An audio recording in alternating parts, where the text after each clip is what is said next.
Hello, my subscribers. Today I'm going to show you how I use the Moog Sub37 with the Digitakt using Midi CCs. So first thing you're going to want to do is go into your MIDI source section and enable the channel that you've got enabled on the Moog onto the Digitakt. So if your Moog MIDI is running through channel 1, you go onto the MIDI source and you enable MIDI 1. Now, I have enabled this on around 4 to 5 channels because I'm going to have a multi-octave pattern going, which I know you can do this in one sequence, but I just find it much more fun, and I'll explain further on in the video why I specifically have separate sequences for this. So I'm just going to chuck in some notes here. Now this is all coming out of the Moog, running through a MIDI out into a MIDI in cable.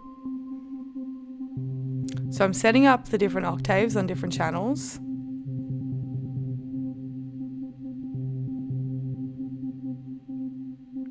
Just get like a basic melody going. Now the way I've done this is super easy. You just go into the different channels you're working with and you just change your the keyboard note on the assign section of your MIDI.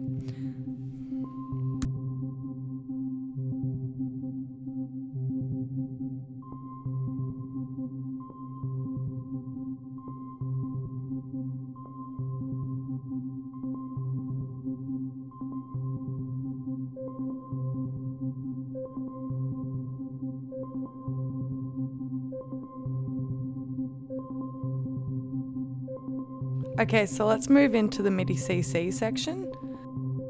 So go to CC Select, and I will put in on the description of this YouTube video the MIDI implementation chart for the CCs for the Moog. So right now the first one I've mapped, I believe it's CC19. It is the cutoff filter from the Moog. Second I'll be putting in will be the resonance for the Moog.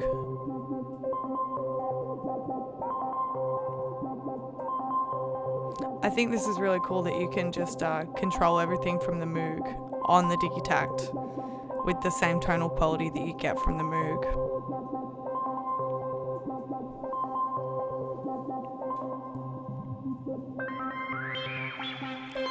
So also another thing to be aware of is if you do the CC selects on, say you're doing it on MIDI channel 1, you don't really need to go and do it on all the other channels because, I mean, obviously you're going to be controlling the same patch with all the same effects.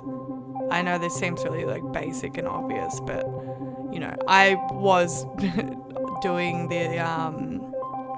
the mapping on multiple channels like a very smart person until I realized that it's all the same thing.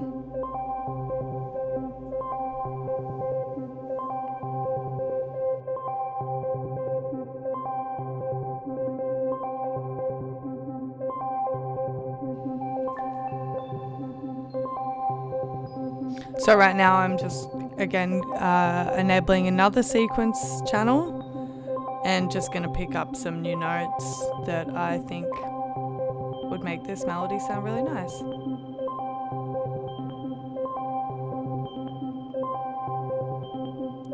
So with the Moog, you get a lot of CC values. So this is why it's cool to use multiple sequences, because then you'll actually be able to cover a lot more CC ground than you would if you were just using the one MIDI channel.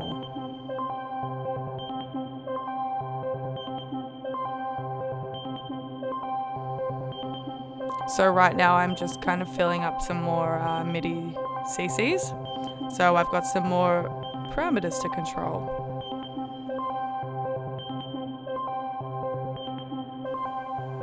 So I'm pretty happy with how this is sounding. I think it's about ready for us to chuck some drums in there and see what we can make this sound like.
So I definitely recommend mapping the arpeggiator.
Anyway, I hope you've learned something from this.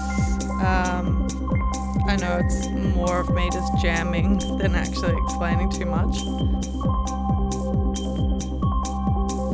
But if you did enjoy it, please like and subscribe to my page, and hit the notification bell if you haven't already to see when I bring out my next videos. Thanks for watching.